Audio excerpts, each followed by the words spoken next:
Yellow peril, yellow kuning, peril ancaman adalah istilah rasis di masa lalu yang dipakai untuk menggambarkan ketakutan berlebihan orang-orang barat terhadap orang-orang di Asia Timur, terutama terhadap orang-orang China, Jepang, dan Korea. Seolah-olah mereka ini ancaman besar untuk peradaban ekonomi bahkan keamanan orang barat. Singkatnya, orang-orang Asia itu manusia yang berbahaya. Kok bisa dianggap berbahaya itu kayak gimana? Dajiahao, wajo Intan, Hwanyi Leta Wada Pintau Dynasty. OpenPO Kaos Xinjia gambar kuda api karena tahun depan, tahun 2026 adalah tahun kuda unsur api. Dan OpenPO ini cuma sampai 11 Januari. Kalau teman-teman mau pakai baju ini pas Xinjia, ya mesti diordernya di periode ini. Kalau bulan depan mau order bisa sih bisa, tapi kayaknya nggak nutut kalau dipakai pas Xinjia. Ada size dewasa, ada size anak. Ada polo shirt, ada t-shirt. Untuk t-shirt ada standar sama premium. Apa sih bedanya t-shirt standar sama t-shirt premium? Ini nih linknya. Di deskripsi juga sudah Intan cantumkan. Selain gambar kuda api ada juga custom marga. Untuk custom marga ada berbagai macam efek. Seperti efek emas. Emasnya berkilau guys. Dan ini sering banget ya di order pas Xinjia. Selain itu ada efek glow in the dark kalau di pertengahan nyala dan efek rainbow hologram kalau kena cahaya keluar hologramnya. Kalau teman-teman tidak suka aneh-aneh tanpa efek juga ada tulisan besar di dada tengah atau tulisan kecil di dada kiri.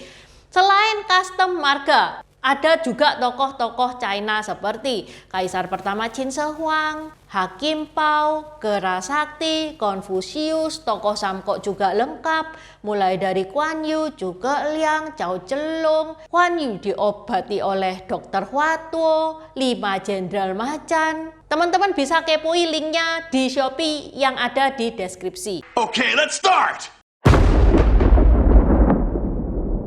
Nah, ceritanya balik lagi ke abad 19. Itu zaman di mana negara-negara barat itu berkuasa. Dia menjajah di mana-mana. Di mata mereka, barat itu negara yang nomor 1, pusat dunia, terkuat, termaju, terpinter, paling beradab, pokok paling keren lah negara barat itu. Masalahnya, di saat yang sama, Asia ini juga mulai kelihatan kalau negara-negaranya itu nggak lemah-lemah amat. Akademisi Gina Marchetti mengidentifikasikan bahwa kekhawatiran psikobudaya Asia Timur itu berakar dari abad pertengahan. Itu pas zamannya Genghis Khan. Intan pernah bahas ya tentang Genghis Khan. Ini nih, kalau teman-teman pengen tahu cerita tentang Genghis Khan.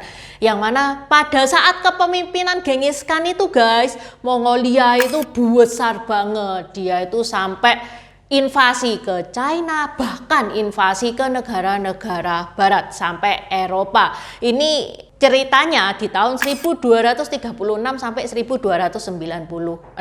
Ya, ini buktinya ya kalau Asia itu juga bisa jadi negara kuat. Sudah ada juga bisa berpotensi jadi negara yang kuat. Ditambah lagi China ini punya penduduk yang tersebar di mana-mana. Plus Jepang itu juga bangkit cepat ya pada waktu itu, militernya kuat, teknologinya maju. Dari sini mulai muncul rasa nggak aman negara-negara barat terhadap orang-orang Asia.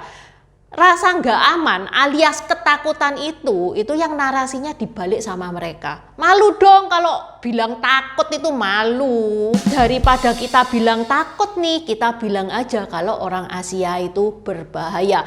Nah, dari sinilah istilah yellow peril itu dipakai. Orang-orang Asia itu dicap, disamaratakan, dikoar-koarkan, gembor-gemborkan ke publik, ya kayak kalau Asia maju, negara barat hancur, kayak gitu kurang lebihnya. Yellow peril itu kadang disebut juga yellow terror atau yellow spectre yang mulai dikenal luas di akhir abad ke-19. Salah satu tokoh kuncinya adalah Kaisar Wilhelm II dari Jerman. Cerita awalnya itu agak absurd ya. Menurut sinologis Wing Fei Leung di bukunya Yellow Peril, An Archive of Anti-Asian Fear. Jadi pada tahun 1880, Kaisar Wilhelm ini pernah mimpi dia melihat Buddha menunggangi naga. Nah, dia menganggap mimpi itu ancaman Asia terhadap Eropa. Tapi ya tentu saja ya istilah ini nggak cuma lahir dari mimpi. Pada tahun 1897, sosiolog Rusia Jacques Novikov itu menuliskan esai yang berjudul Le Peril Jaune atau bahasa Indonesianya Bahaya Kuning. Gagasan inilah yang kemudian dipolitisasi oleh Kaisar Wilhelm II yang mana dia memerintah tahun 1888 sampai 1918 dan dijadikan alat propaganda oleh Kaisar lewat narasi Yellow Peril. Kaisar ini mendorong kaisar-kaisar yang ada di Eropa untuk melihat Asia itu sebagai bahaya, sebagai ancaman yang harus dihadapi bersama-sama. Ujung-ujungnya istilah ini dipakai untuk membenarkan invasi, penaklukan, penjajahan atas nama menjaga peradaban Barat. Dari situ istilah Yellow Peril ini dipakai untuk mengumpulkan semua ketakutan negara-negara Barat. Wis satu paket, mulai dari kecemasan soal seks lah, ketakutan rasis sama orang-orang kulit kuning lah. Oswald Spengler itu sampai yakin ya suatu hari nanti Barat akan kalah jumlah sama orang-orang Timur dan dunia ini akan dikuasai oleh orang-orang Timur. Versi singkatnya, panik dulu sebelum kejadian. Mimpi itu cuman bungkusnya. Isinya apa? Ya takut kalah itu. Takut posisi penguasa dunia jatuh ke tangan kulit kuning. Ditambah lagi fakta, pada waktu itu di tahun 1904 sampai 905, Jepang secara mengejutkan berhasil mengalahkan Rusia dalam perang Rusia-Jepang. Yang mana Jepang pada saat itu dianggap remeh. Ini kayak tamparan keras ya bagi dunia-dunia Barat. Loh, kok bisa? Sehingga Yellow Peril yang dulunya cuman ketakutan-ketakutan doang serasa terbukti gegara fakta menangnya Jepang ini. Nah, ketakutan itu ndak cuman disebar di kepala doang. Mereka menyebarkan lewat film, buku, poster, budaya populer. Sementara di Amerika itu alasannya lebih membumi ya, karena banyak imigrasi China yang tinggal di Amerika. Nanti suatu hari orang China bisa menguasai Amerika. Kok bisa sih banyak orang-orang China tinggal di Amerika? Ini tak ceritain sekilas ya guys ya. Menurut California Migration Museum, gelombang besar imigran China datang ke Amerika atau lebih tepatnya di California ya. Itu terjadi pada tahun 1849 pas demam emas California itu menyebar. Kita tahu sendiri orang-orang China itu piawai banget dalam menambang emas. Terkenal di seluruh dunia tuh orang-orang China dalam menambang emas. Kok ya kebetulan di China-nya sendiri negaranya itu lagi tidak baik-baik saja, lagi berantakan. Ini masa dimana dinasti Qing, dinasti terakhir di China itu lagi masa kehancuran. Jadi ya wis negaranya itu amburadul, sehingga banyak warganya yang nggak betah tinggal di China. Mereka mengadu nasib ke luar negeri. Salah satu tempat tujuannya ya ini California ini. Benernya mereka nggak ada maksud politik apa-apa. Mereka cuman kepengen kehidupan yang lebih baik. Sudah, itu doang. Nggak ada kepikiran pengen menguasai dunia, itu nggak ada. Ya mereka memilih California karena, oh aku ini bisa nambang emas. Aku bisa cari makan lewat nambang emas dan di California banyak tempat emas. Ya udah akhirnya mereka ke California. FYI ya guys ya, bukan imigran China doang yang migrasi ke California. Ada loh imigran Amerika Latin, imigran Eropa, ada. Tapi yang dibenci China karena imigran China itu mau dibayar dengan harga murah, yang ngebikin orang-orang lokal itu ngamuk. Bukan nyalahin sistem, yang disalahkan malah imigran China. Klasik kan, orangnya yang disalahin. Setelah emasnya itu habis, imigran China itu ya pindah profesi lah, jadi apa saja, jadi tukang, jadi buruh, jadi pedagang. Sehingga banyak kejadian buruh pabrik yang mostly adalah kulit putih, itu yang doyan mogok kerja, sama perusahaan dipecat sekalian, diganti imigran China yang mau kerja dan dibayar murah. Contohnya pada saat pembangunan rel kereta api tahun 1860. Pada saat itu proyeknya kena perusahaan yang namanya adalah Central Pacific Railroad. Yang mana ownernya Central Pacific Railroad itu sudah capek banget ya ngadepin buruh kulit putih yang pada saat itu protes mulu, mogok kerja, minta naik gaji. Akhirnya ya dipecat sekalian, diganti imigran China. Ternyata pakai imigran China selain harganya murah, mereka kerjanya juga lebih gesit, lebih giat, sudah lebih murah, kualitasnya lebih bagus. Ya kenapa enggak, iya kan? Begitu juga dengan tragedi Rock Spring pada tahun 1885. Rock Spring itu adalah nama kota yang ada di Amerika Serikat, di Wyoming, Amerika Serikat. Rock Spring itu kota tambang batu bara yang hidupnya hampir 100% dari industri tambang. Di Rock Spring itu ada Union Pacific Coal Company, yang namanya company ya punya perusahaan batu bara ya pasti punya buruh dong. Di saat buruh-buruhnya itu mogok kerja, dipecat sekalian dah dia, diganti sama imigran China. Yang mana buruh lokal itu ngamuk dan kerusuhan besar terjadi. Puluhan buruh China itu dibunuh dan mirisnya pelakunya itu dihukum ringan. Imigran China pada waktu itu dibenci banget sama orang-orang Amerika, kayak diperlakukan sebagai warga kelas bawah gitu ya. Haknya dibatasi, dan kalau jadi korban kekerasan, negara itu sering pura-pura nggak lihat. Kalau hitam di atas putihnya sih dilindungi, tapi prakteknya nggak ada perlindungan hukum sama sekali buat orang-orang China yang kerja di Amerika.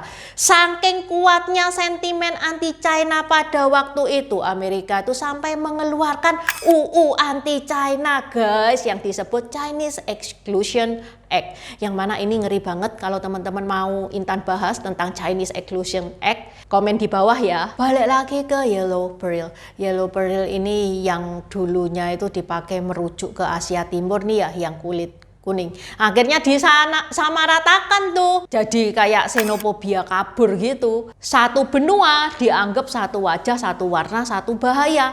Jadi logikanya kurang lebih semua orang Asia itu Yellow Peril. Biar ketakutan ini makin hidup, gampang dicerna publik. Negara barat itu nggak cuman ngandalin narasi-narasi pidato atau narasi-narasi dari koran. Mereka itu butuh tokoh, butuh musuh imajiner. Dari sini lahirlah salah satu karakter yang paling ikonik dalam sejarah, Dr. Fu Manchu. Yang mana ini ilustrasi digambar oleh Zack Rothman. Dia adalah penulis asal Inggris, yang mana ini digambarnya di awal abad ke-20. Meskipun cuman fiksi, meskipun ilustrasi, tapi ini efeknya real guys. Dr. Fu Manchu digambarkan adalah tokoh yang jahat, dingin, misterius, punya jaringan rahasia lintas dunia, dan punya satu misi besar, yaitu menghancurkan negara barat. Ini kayak paket lengkap penjahat Asia versi barat. Sejak saat itu, komik-komik, film-film, novel-novel, antagonisnya adalah mata sipit, pahlawannya jelas kulit putih.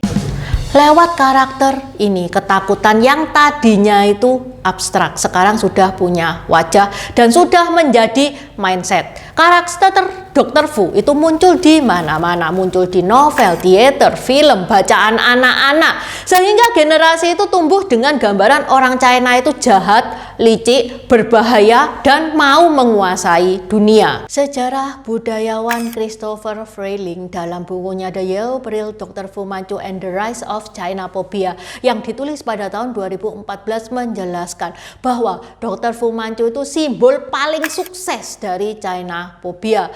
Ini ketakutan terhadap orang-orang China itu dibungkus rapi lewat hiburan, yang mana dalihnya oh ini cuma cerita, ini novel, ini bohongan, tapi ya itu nempel di kepalanya orang-orang, diresapi. Ya akhirnya rasisme ini tidak perlu diteriakin, cukup dituliskan di novel-novel, diselipkan di petualangan-petualangan, ditaruh di film-film.